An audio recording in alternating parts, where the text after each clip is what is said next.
Hello बच्चों, तो स्वागत है आप सभी का एक बार फिर से। तो आज मैं लेके आया हूँ क्लास 11 केमिस्ट्री की बुक का सेकंड चैप्टर, जिसमें से मैं आज आपको बताऊंगा इंटरमॉलिकुलर इंटरेक्शंस। आज मैं आपको बताने वाला हूँ इंटरमॉलिकुलर इंटरेक्शंस क्या होते हैं। तो चलिए देखते हैं व्हाट आर इंटरमॉलिकुलर इंटरेक्शंस। अच्छा, intermolecular forces are the forces of attraction. जैसा कि मैंने आपके सामने एक बुक रखी है, इस बुक में आप देख सकते हैं intermolecular forces are the forces of attraction between neighbouring molecules. अच्छा, ये जो इंटरमॉलिकुलर फोर्स ऑफ अट्रैक्शन होगी ये नेबरिंग मॉलिक्यूल्स की होगी। मतलब मैं अगर आपको बताना चाहूँ नेबरिंग मॉलिक्यूल्स क्या होंगे। फॉर एग्जांपल, अगर कोई सब्सटेंस है, आपको दिया गया है कोई सब्सटेंस है, कोई सब्सटेंस होगा या कोई सॉल्वेंट होगा, ये उसमें एग्जिस्ट करेंगे। मतलब इट्स सजेस्ट, मतलब नाम में ही लिखा है इंटरमॉलिकुलर फोर्सेस ऑफ अट्रैक्शन। जो इंट्रा नहीं है, इंट्रा किस में होगा, जब आपका एक सब्सटेंस होगा उसके जो अंदर के जो एटम्स होंगे, जो एटम्स बॉन्ड बनाते हैं, एटम एटम जो बॉन्ड बनाते हैं उसे हम बोलते हैं इंट्रामॉलिकुलर। ये जो एटम एटम एक एक बॉन्ड बनाएंगे इसे हम बोलेंगे इंट्रामॉलिकुलर फोर्सेस ऑफ अट्रैक्शन। इसे हम कहते हैं इंट्रामॉलिकुलर फोर्सेस ऑफ अट्रैक्शन। और ये एक केमिकल बॉन्ड होता है, जैसे कि आप जानते हैं ये कोवेलेंट बॉन्ड भी हो सकता है, आयोनिक बॉन्ड भी हो सकता है, और मतलब केमिकली बॉन्ड होगा। जबकि जो इंटरमॉलिकुलर फोर्सेस इंटरेक्शन होगा, ये क्या होगा, ये दो मॉलिक्यूल्स के बीच में होगा। जैसे कि दो मॉलिक्यूल्स होंगे, उनके बीच का ये फोर्स होगा। मॉलिक्यूल जो नेबरिंग मॉलिक्यूल्स होंगे उनके बीच का ये फोर्स होगा। तो इसे ही हम बोलेंगे इंटरमॉलिकुलर फोर्स, इंटरमॉलिकुलर इंटरेक्शन। और इसे हम बोलेंगे इंटरमॉलिकुलर, मतलब ये भी एक तरह का केमिकल बॉन्ड ही होगा। इसे हम आगे चल के देखेंगे। तो चलिए देखते हैं intermolecular forces of attraction between neighbouring molecules. ये नेबरिंग मॉलिक्यूल्स के बीच में होता है। इन गैसीय state the molecules are away from each other, hence intermolecular forces of attraction either absent और मे बी वेरी वीक। अगर हम बात करें स्टेट्स ऑफ सब्सटेंस की, स्टेट्स ऑफ मैटर की, तो सॉलिड में अगर आप देखेंगे जो सॉलिड सब्सटेंस होगा या जो सॉलिड स्टेट होगा, इसके जो मॉलिक्यूल्स होंगे इनके बीच का जो इंटरमॉलिकुलर फोर्स ऑफ अट्रैक्शन होगा ये काफ़ी ज़्यादा होगा। इसके बीच में जो मॉलिक्यूल्स होंगे इनका जो इंटरमॉलिकुलर फोर्स ऑफ अट्रैक्शन होगा, जो इंटरमॉलिकुलर इंट्रैक्शन होगा, ये काफ़ी ज़्यादा होगा। जिसकी वजह से जो आपका सॉलिड है ये मूवमेंट नहीं कर पाता। आप सभी को पता है ये मूव नहीं कर पाता है। सॉलिड स्टेट मूव नहीं कर पाता। जैसे एक डेफिनाइट शेप होता है, सॉलिड स्टेट का डेफिनाइट शेप होने की वजह ही क्या है, उसके बीच के जो इंटरमॉलिकुलर फोर्स है वो काफ़ी मजबूत होते हैं, काफ़ी तगड़े होते हैं। ठीक है। उसी की बात अगर हम लिक्विड स्टेट की बात करें, एक लिक्विड सब्सटेंट है, तो लिक्विड सब्सटेंस में जो लिक्विड आपका स्टेट होगा उसमें जो इंटरमॉलिकुलर फोर्स ऑफ अट्रैक्शन होगी, जो मॉलिक्यूल मॉलिक्यूल बीच के जो force of intermolecular force of attraction होगा वो थोड़ा कम होगा सॉलिड के हिसाब से। सॉलिड से वो थोड़ा कम हो जाएगा, जिसकी वजह से जो आपके मॉलिक्यूल्स होंगे, लिक्विड मॉलिक्यूल्स होंगे, ये मूव करने लगेंगे। आपने देखा होगा, जिसकी वजह से जो आपका लिक्विड सब्सटेंस होता है उसका डेफिनाइट शेप नहीं होता। वो कोई एक पर्टिकुलर शेप में नहीं होता, उसे आप जिसमें डाल देंगे उसमें आ जाएगा। लेकिन हाँ, एक पर्टिकुलर वॉल्यूम जरूर होती है। आपके जो लिक्विड स्टेट होता है उसकी हाँ वॉल्यूम में ज़रूर होता है, लेकिन उसका नो डेफिनाइट शेप होता है, उससे डेफिनाइट शेप में नहीं होता है। डेफिनाइट शेप भी नहीं होता, उसका साइज भी नहीं होता है। जबकि अगर हम सॉलिड आइटम्स की बात, सॉलिड सब्सटेंस की बात करेंगे, तो सॉलिड सब्सटेंस का एक डेफिनाइट शेप होता है, एक डेफिनाइट साइज होता है। उसकी डेफिनाइट साइज और डेफिनाइट शेप होने की वजह क्या है, इंटरमॉलिकुलर इंटरेक्शन। जबकि जो लिक्विड स्टेट में होता है उसका जो इंटरमॉलिकुलर इंटरेक्शन जो होता है वो थोड़ा सॉलिड से कम होता है, थोड़ा सॉलिड से वीक हो जाता है, जिसकी वजह से जो लिक्विड्स के जो मॉलिक्यूल्स है उन्हें मूवमेंट मिल जाती है, एक जगह से दूसरी जगह मूव करने लगते हैं। और उनका साइज नहीं रहता, फिर साइज बदल जाता है, शेप भी बदल जाता है, और उनका एक वॉल्यूम ही होता है। ठीक है। उसके बाद जैसे कि इसमें बताया गैसियस मॉलिक्यूल, जैसे कि गैसियस शेप की अगर हम बात करें, तो जो गैसियस एटम, जो गैसियस आपका जो सब्सटेंस होगा उनके बीच में जो इंटरमॉलिकुलर फोर्स ऑफ अट्रैक्शन होगा, जो इंटरेक्शन होगा वो काफ़ी कम होगा या तो नहीं होगा। मतलब इसमें बताया गया या तो वह बहुत ही वीक होगा या तो नहीं होगा उसमें। अगर होगा तो भी काफ़ी वीक होगा, जिसकी वजह से जो आपके गैसियस मॉलिक्यूल्स होते हैं उनका भी कोई डेफिनाइट शेप नहीं होता, कोई डेफिनाइट शेप नहीं होता, कोई साइज नहीं होता, इनका भी कोई डेफिनाइट ना कोई साइज होता है ना कोई शेप होता है। जिसकी वजह से जो आपके गैसियस मॉलिक्यूल्स होते हैं इनके बीच में कोई इंटरेक्शन नहीं होता। इनके बीच में इंटरेक्शन नहीं होने की वजह क्या है कि जो गैसियस मॉलिक्यूल्स होते हैं उनके बीच के जो मॉलिक्यूल्स होते हैं, जो मॉलिक्यूल्स होते हैं इनका इंटरेक्शन बिल्कुल टूट गया होता है, इनका इंटरेक्शन बिल्कुल टूट गया होता है। ठीक है बेटा। मतलब जो गैसियस मॉलिक्यूल्स होंगे इनका ना तो डेफिनाइट शेप, ना तो शेप होगा, ना साइज होगा, और ना ये डेफिनाइट शेप और साइज में नहीं होगा। हाँ, ये कंप्रेसिबल होंगे, इन्हें हम कंप्रेस कर सकते हैं। जो गैसियस जो स्टेट होगा ये कंप्रेसिबल होगा,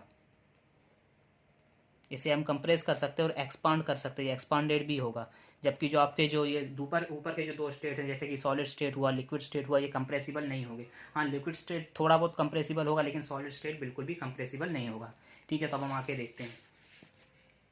देखते हैं। Intermolecular force of attraction keep the molecules together. हाँ, जो इंटरमोलिकुलर इंटरेक्शन होगा, जो इंटरमोलिकुलर फोर्स होगा, वो मॉलिक्यूल्स को क्या करेंगे, बनाए हुए रखेंगे। कीप द मॉलिक्यूल्स टुगेदर, उनके वजह से जो मॉलिक्यूल्स होंगे वो बंधे हुए होंगे। जो जैसा कि मैंने आपको पहले ही बताया, जो मॉलिक्यूल्स होंगे, जो नेबरिंग मॉलिक्यूल्स होंगे, इनके बीच का जो इंटरेक्शन होगा, इसी की वजह से जो मॉलिक्यूल्स क्या होंगे, बंधे होंगे, आपस में एक दूसरे के साथ होंगे। ठीक है।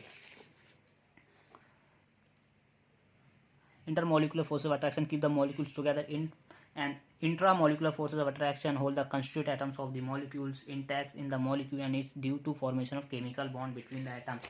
जैसा कि मैंने आपको बताया था, जो इंटरमोलिकुलर फोर्स होगा, जो इंटरमोलिकुलर इंटरेक्शन होगा, ये दो मॉलिक्यूल्स के बीच में होगा। जबकि जो इंट्रामोलिकुलर फोर्स ऑफ अट्रैक्शन होता है, जो इंट्रामोलिकुलर इंटरेक्शन होता है, ये एटम के बीच में होता है। जो आपका इंट्रामोलिकुलर इंटरेक्शन होगा, ये एक आपके मॉलिक्यूल के अंदर होगा। जबकि जो आपका इंटरमोलिकुलर इंटरेक्शन, ये दो मॉलिक्यूल्स के, मतलब ये सब्सटेंस के बीच में। मतलब जो मैं अगर बात कहूँ, जैसे कि कोई अगर आपका दो एटम अगर जुड़ेंगे आपस में, जैसे कि मैंने क्लोरीन का ले लिया, जो क्लोरीन आपका मॉलिक्यूल बनेगा Cl2, तो इसके बीच का जो ये इंटरेक्शन है, ये क्या है, ये इंट्रा होगा। ये दो एटम जुड़े हुए हैं, ये इंट्रा होगा। ये दो एटम आपस में जुड़े, यहाँ दो एटम्स का इंटरेक्शन है, यहाँ पर दो एटम का इंटरेक्शन है। जबकि जो इंटरमोलिकुलर इंटरेक्शन होगा, वो दो मॉलिक्यूल्स के बीच में होगा। आपका एक सब्सटेंस होगा, सब्सटेंस में जो आप सब्सटेंस होगा या सॉल्वेंट होगा, जो आपको जो सॉल्वेंट को पकड़े हुए रहता है, उनके बीच में जो फोर्स होता है, जो इंटरेक्शन होता है, उसे हम बोलते हैं इंटरमोलिकुलर। जो इंटरमोलिकुलर फोर्स ऑफ अट्रैक्शन होगा, जो इंटरमोलिकुलर इंटरेक्शन होगा, वो दो मॉलिक्यूल्स के बीच में होगा। जबकि जो इंट्रामोलिकुलर होगा, ये दो एटम्स के बीच होगा, जो कि एक केमिकल बॉन्ड है। इसे केमिकल बॉन्ड है, this is a chemical bond. आप सभी जानते हैं केमिकल बॉन्ड है। और अगर मैं Cl की बात करूं, Cl मॉलिक्यूल की, तो ये कौन सा केमिकल बॉन्ड है, ये है कोवैलेंट बॉन्ड। ये है कोवैलेंट बॉन्ड। तो ये आपका क्या होगा, ये आपका इंट्रा होगा, ये आपका इंट्रा मॉलिकुलर इंटरेक्शन होगा। जबकि आपका जो इंटरमोलिकुलर इंटरेक्शन रहेगा, वो दो मॉलिक्यूल्स के बीच में रहेगा। ठीक है। और हम आगे देखते हैं।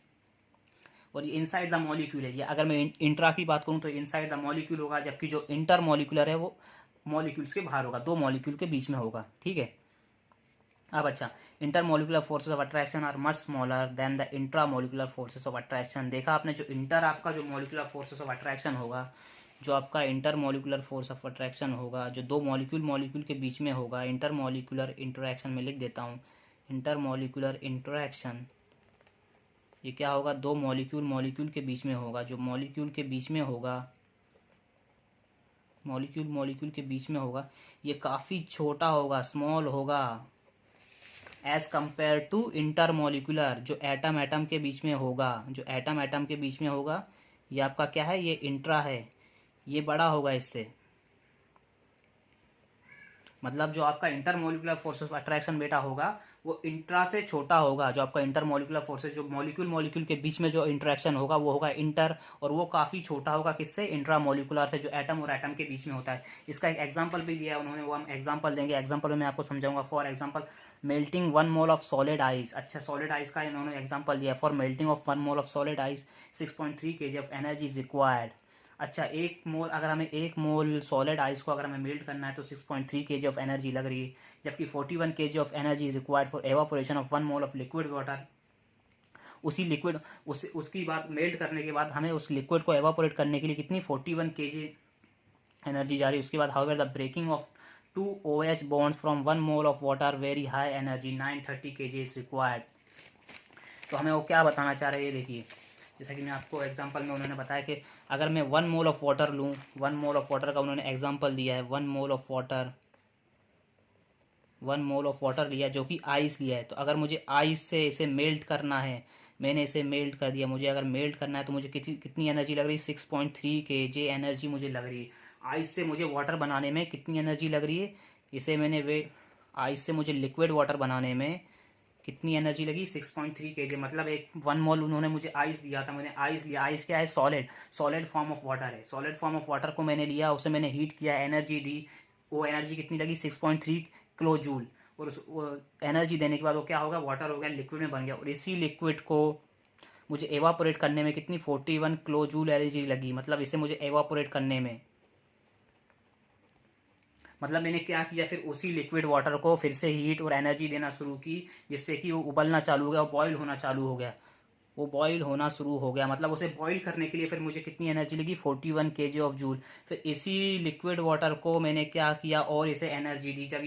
जब ये बॉईल हुआ तो इसका टेम्परेचर क्या था, 100 डिग्री सेल्सियस। जब ये 100 से ऊपर गया तो ये क्या हो गया, मैंने यहाँ पर जो H2O था वो H के ये O ये दोनों बॉन्ड को तोड़ दिया, जिससे वो कि गैस में कन्वर्ट हो गया, वो अपने गैसीय स्टेट में आ गया। मतलब देखा बच्चों, आपको समझ में आ रहा होगा कि इंटर और इंट्रा में हमें क्या समझाना चाह रहे हैं। यहाँ पर देखिए आप, जो 1 मोल ऑफ आइस था, हमने इसे आइस लिया था, ये क्या था, सॉलिड था।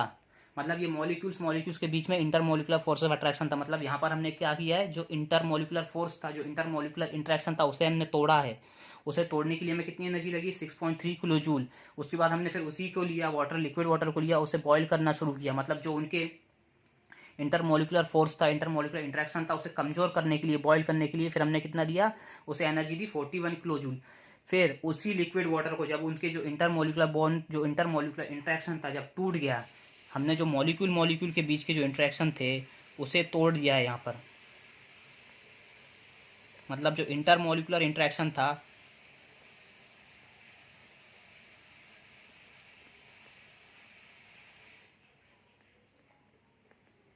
यहाँ पर हमने क्या किया, जो इंट्रामोलिकुलर इंट्रैक्शन था जो वाटर मॉलिक्यूल का, वो हमने तोड़ दिया। उसे तोड़ने में हमें कितनी एनर्जी लगी, 6.3। अब जब हमने उसे लिक्विड में लिया, उसी लिक्विड को फिर जब जो एटम थे, ये एटम है बेटा, देखो ये मॉलिक्यूल्स की बात थी, ये इंटरमोलिकुलर इंट्रैक्शन है। अब किसकी बात हो रही है, अब इंट्रामोलिकुलर फोर्स की बात हो रही है, इंट्रामोलिकुलर इंट्रैक्शन की बात हो रही है। मतलब जो एटम में होता है, जो केमिकल बॉन्ड होता है। अब केमिकल बॉन्ड तोड़ने की बात हो रही है, तो केमिकल बॉन्ड तोड़ने के लिए मुझे कितनी एनर्जी लगी, यहाँ पर दिया हुआ है बेटा, देखो 930 किलो जूल।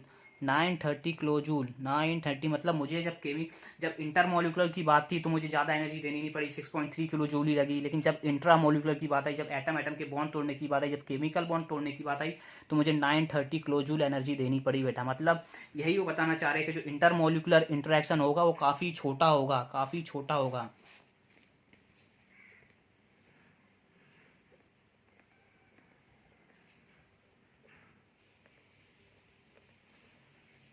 इंटरमोलिकुलर इंटरेक्शन जो होगा वो इंट्रा से काफ़ी छोटा होगा बेटा। जो इंटरमोलिकुलर इंटरेक्शन होगा वो इसी से समझाना चाह रहे हैं, काफ़ी छोटा होगा। क्योंकि मुझे वाटर आइस क्या था, सॉलिड था, सॉलिड के बीच में क्या था, इंटरमोलिकुलर इंटरेक्शन था, सॉलिड में। अच्छा, उन्होंने मुझे 1 मोल दिया, लेकिन उसमें मॉलिक्यूल्स तो थे, जो वाटर के मॉलिक्यूल्स थे, वो इंट्रामोलिकुलर फोर्स था उनमें, इंट्रामोलिकुलर इंटरेक्शन था उसके बीच में। तो उस इंट्रामोलिकुलर इंटरेक्शन को खत्म करने के लिए, कमजोर करने के लिए, वीक करने के लिए मुझे कितनी एनर्जी देनी पड़ी, 6.3। जब वो वीक हो गए या खत्म हो गए, यहाँ पर आकर मैंने 41 किलो एनर्जी और से दी थी, वो वीक हो गए।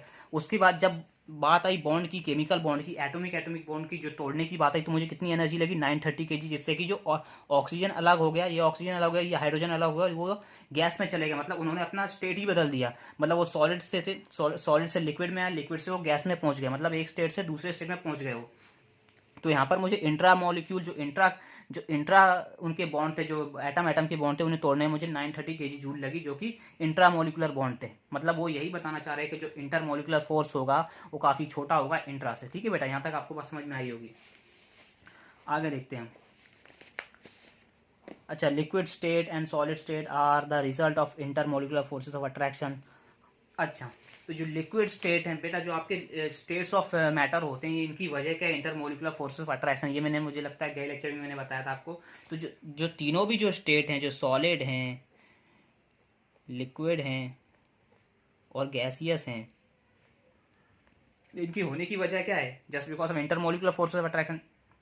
सीधी बात बेटा, हमने ये जो एग्जाम्पल लिया है इसमें ही बताया, एज इट इज बुक ने ही खुद एग्जाम्पल दिया इसमें कि 1 मोल ऑफ हमने वाटर लिया, जो कि आइस था, सॉलिड था। उसमें काफ़ी, यहाँ पर काफ़ी ज़्यादा थे, जो इंटरमोलिकुलर फोर्सेस ऑफ अट्रैक्शन था ये काफ़ी ज़्यादा था। और ये जो 6.3 किलो जूल हमने एनर्जी दी है, क्या किया, ये उसे ही हमने तोड़ा है ना। ये जब उनके जो मॉलिक्यूल के बीच का जो इंटरमोलिकुलर इंट्रैक्शन टूटा, तभी जाके वो लिक्विड में कन्वर्ट हुआ ना बेटा। उसे हमने कुछ एनर्जी दी, उसे हमने कमजोर कर दिया, उनके बीच के जो इंटरमोलिकुलर इंट्रैक्शन था उसे हमने कमजोर किया। उसके बाद जब वो लिक्विड स्टेट में आया तो फिर हमने उसे और कमजोर किया, फिर हमने उसे और एनर्जी दी, और जो उनका इंटरमोलिकुलर इंटरेक्शन था और कमजोर पड़ गया। जब वो लिक्विड से आगे बढ़ने लगा, जब वो बॉयल होने लगा, एक बॉइलिंग पॉइंट पर जब वो आ गया बेटा, तो उसने अपना फिजिकल स्टेट ही चेंज कर दिया वाटर ने। वो फिजिकल स्टेट कैसे चेंज हुआ बेटा, जब हमने एनर्जी दी उसमें, तो जो बॉन्ड थे उनके, जो इंट्रामोलिकुलर बॉन्ड थे, वो भी टूट गए, जिसकी वजह से वो एक स्टेट से दूसरे स्टेट में चला गया। मतलब फिजिकल स्टेट होने का कारण ही बेटा क्या है, जो आपका जो इंटरमोलिकुलर इंटरेक्शन है।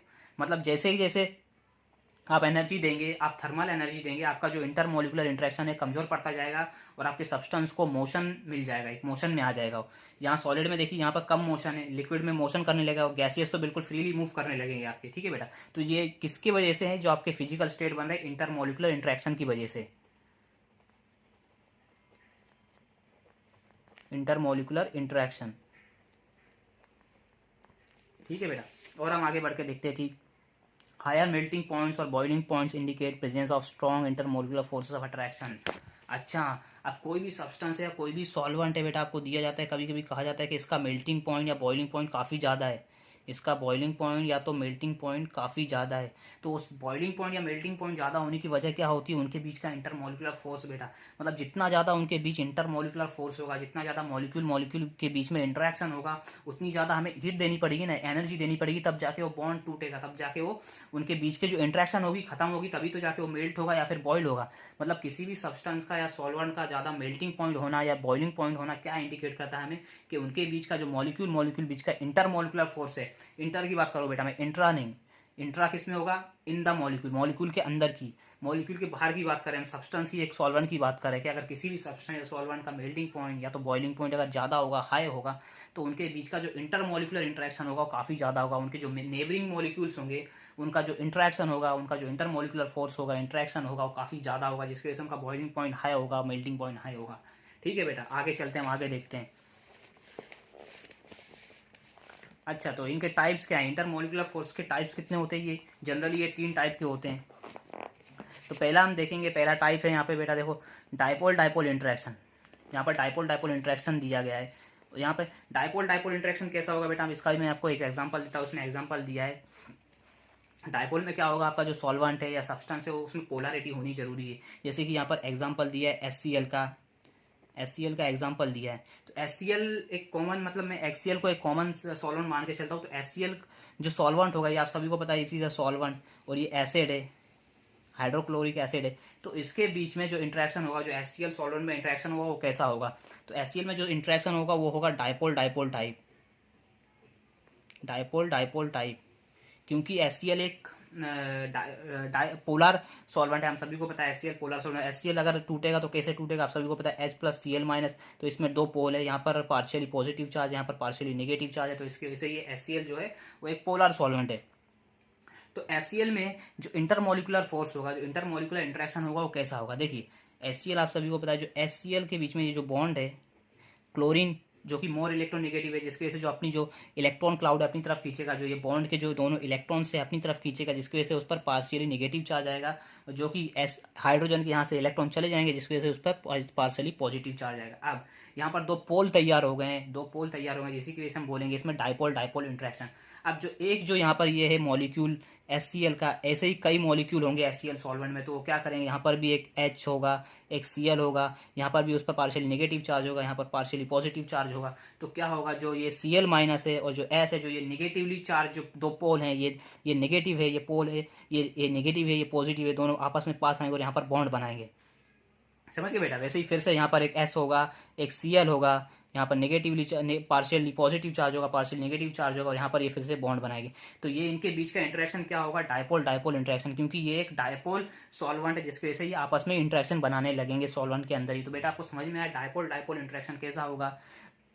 सॉल्वेंट आपका उसमें पोलर होना चाहिए, पोलैरिटी सॉल्वेंट में होनी चाहिए, जब भी वो डाइपोल डाइपोल इंटरेक्शन करेगा। और वो कैसे करेगा, क्योंकि इसमें एक इलेक्ट्रो पॉजिटिव एलिमेंट होगा, इलेक्ट्रो नेगेटिव होगा। जैसे कि हाइड्रोजन इसमें दिया है इलेक्ट्रो पॉजिटिव है, और क्लोरीन इसमें दिया इलेक्ट्रो नेगेटिव है, होने की वजह से इन पर पार्शियली चार्ज आएगा, क्योंकि क्लोरीन ज़्यादा इलेक्ट्रोनेगेटिव है, इसकी वजह से उस पर पार्शियली नेगेटिव चार्ज आएगा, और हाइड्रोजन पर पार्शियली पॉजिटिव चार्ज आएगा, जिसकी वजह से जो उसका बगल वाला मॉलिक्यूल होगा वो उससे इंट्रैक्ट करेगा, ये वाला, और यहाँ पर वो क्या करेगा, इंटरमोलिकुलर इंट्रैक्शन होगी इनकी इंट्रैक्शन होगी, यहाँ से इनका बॉन्ड बनेगा, इंट्रैक्शन होगी इनकी। इसी तरह डाइपोल डाइपोल इनका इंटरेक्शन होगा। ये आपको समझ में आया होगा। डाइपोल इंटरेक्शन होने के लिए बेटा यहाँ पर मैं HCl नहीं, HCl की जगह दूसरा भी ले सकता हूँ, मतलब यहाँ पर 2 मिक्स सॉल्वेंट भी हो सकते हैं, लेकिन उनकी कंडीशन क्या होनी चाहिए, दे मस्ट बी डाइपोल, उनकी पोलैरिटी होनी चाहिए, परमानेंट उनमें पोलैरिटी होनी चाहिए। यहाँ पर HCl हो सकता है, कोई दूसरा भी सॉल्वेंट हो सकता है, उनके बीच में ही बन जाएगा, लेकिन कंडीशन क्या है, वो भी पोलैरिटी हो, उसके अंदर पोलैरिटी होनी चाहिए, it must have a polarity. HCl की तरह वो भी पोलर होना चाहिए, ठीक है बेटा।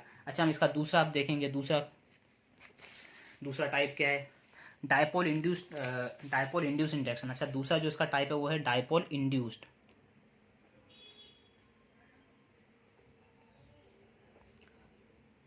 डायपोल इंड्यूस्ड इंटरेक्शन, जो दूसरा इसका इंटरेक्शन, इसमें क्या होगा बेटा, इसमें भी एक डायपोल सॉल्वेंट होगा। इसमें देखो, अब मैं दो सॉल्वेंट की बात कर रहा हूँ, दो अलग अलग सॉल्वेंट होंगे, इसमें दो अलग अलग सॉल्वेंट होंगे, एक ये सॉल्वेंट होगा, एक ये सॉल्वेंट होगा। तो इसमें डायपोल इंड्यूस्ड डायपोल की बात करें, जो ए आपका सॉल्वेंट होगा ये डायपोल होगा, इसमें पोलैरिटी होगी, इसमें डायपोल होगा, ये पोलर होगा, पोलर सॉल्वेंट होगा। जबकि ये दूसरा होगा ये नॉन पोलर होगा, जबकि ये दूसरा होगा नॉन पोलर। तो एक पहले तो मैंने बात की थी, चलो ठीक है, डायपोल डायपोल में कि हाँ पोलर है, वहाँ पर दो पोलर सॉल्वेंट आएंगे, बना लेंगे, दो होंगे या एक होगा, वो अपना पोलैरिटी दिखाकर दो पोल तैयार होंगे और उनके बीच में इंटरेक्शन हो जाएगा। लेकिन जब एक पोलर सॉल्वेंट होगा, एक नॉन पोलर होगा, उन्हें हमने उन दोनों सॉल्वेंट को मिक्स कर दिया, तो उनके बीच में कौन सा इंटरेक्शन होगा, तो उनके बीच में बेटा होगा डायपोल इंड्यूस्ड इंटरेक्शन। मतलब क्या होगा, यहाँ पर जो आपका जो ए है बेटा, ये क्या होगा, ये पोलर होगा, और थोड़े समय के लिए क्या करेगा, ये बी से कहेगा भैया आप थोड़े समय के लिए मेरी पोलैरिटी ले लो। मतलब ये थोड़े समय के लिए अपनी पोलैरिटी इसको दे देगा, थोड़े समय के लिए। फॉर एग्जाम्पल अगर कहना चाहूँ तो ए किसी से एक्स से बॉन्ड है, मतलब यहाँ पर ये पोलर सॉल्वेंट है, ए प्लस है एक्स, ए माइनस है एक्स प्लस है, ये एक पोलर सॉल्वेंट है, ये हमारा उसमें पोलर सॉल्वेंट है, मैंने कहा ये पोलर सॉल्वेंट है, ये पोलर सॉल्वेंट है। और ये बी से क्या कहेगा, आप मेरी पोलैरिटी ले लो। तो ये क्या करेगा, धीरे धीरे अपना इससे बॉन्ड बनाने लगेगा, अपनी पोलैरिटी इस पर इंड्यूस कर देगा, अपनी पोलैरिटी इस पर डाल देगा, जिस पर कि इस पर भी कोई चार्ज आ जाएगा इस पर। जैसे कि मैं अगर यहाँ से बना दूँ, जैसे कि यहाँ से ये पॉजिटिव है, यहाँ से पार्शली पॉजिटिव है, तो यहाँ पर पार्शली नेगेटिव आ जाएगा, और यहाँ पर फिर से ये आ जाएगा, और फिर से यहाँ पर पार्शली पॉजिटिव वाला पार्शली नेगेटिव वाला यहाँ पर चार्ज बनाने लगेगा। तो बेटा आपको समझ में आया जो पोलर और इंड्यूस्ड पोलर क्या होगा। इसमें जो एक सॉल्वेंट होगा ये तो पोलर होगा, जबकि जो दूसरा सॉल्वेंट होगा ये नॉन पोलर होगा। जो पोलर वाला सॉल्वेंट होगा अपनी पोलैरिटी जो नॉन पोलर होगा उसको दे देगा, उस पर इंड्यूस करेगा, कहा पोलैरिटी ले लो और मेरे साथ इंटरेक्शन करो, मेरे मॉलिक्यूल्स के साथ आप बॉन्ड बनाओ, जिससे कि हो उस पर अपनी पोलैरिटी इंड्यूस कर देगा, उस पर भी थोड़े समय के लिए पोलैरिटी आ जाएगी, पोलर चार्ज आ जाएगा, जिसकी वजह से ये अपना चार्ज यहाँ से बनाने लगेगा, और ऐसे ही मॉलिक्यूल से अपने चार्ज बनाएंगे। तो ये आपको समझ में आया होगा, ये पोलर है जबकि ये नॉन पोलर मॉलिक्यूल है, जबकि ये नॉन पोलर रहेगा। ठीक है, this is polar molecule and this is non polar molecule, या मैं कहूँ सब्सटेंस। अच्छा, तो हम इसका तीसरा टाइप देखते हैं। तीसरा टाइप क्या है इसका, तीसरा टाइप है इसका ion dipole interaction. Ion dipole interaction तीसरा इसका टाइप है, आयन डायपोल इंटरेक्शन। चलो हम तो ये भी देखते हैं आयन डायपोल इंटरेक्शन क्या है। तीसरा इसका जो टाइप है वो है आयन डायपोल इंटरेक्शन।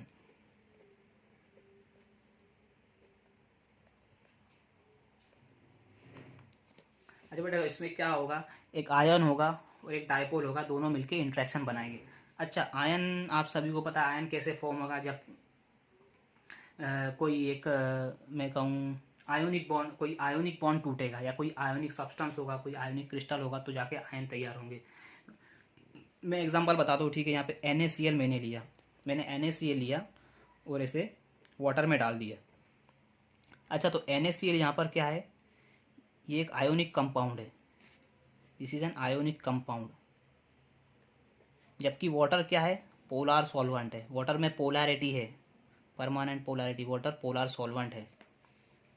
तो जब मैंने इसे पानी में डाला तो क्या हुआ, Na कैसे टूटेगा आप सभी को पता है, Na प्लस और Cl माइनस, ये इस तरह से टूट गया। और वाटर में क्या होता है बेटा, वाटर जो कि पोलर है, वाटर में क्या होता है, एक होता है OH माइनस और एक होता है H प्लस, ये ऐसे वाटर में जाके घुलेगा। तो जो इसके आयंस होंगे, जो आयंस होंगे यहाँ पर नेगेटिव, यहाँ पर पार्शियली पॉजिटिव चार्ज होगा। आप सभी को पता है जो वाटर है वो कैसा होता है बेटा, ये ऐसा होता है कुछ,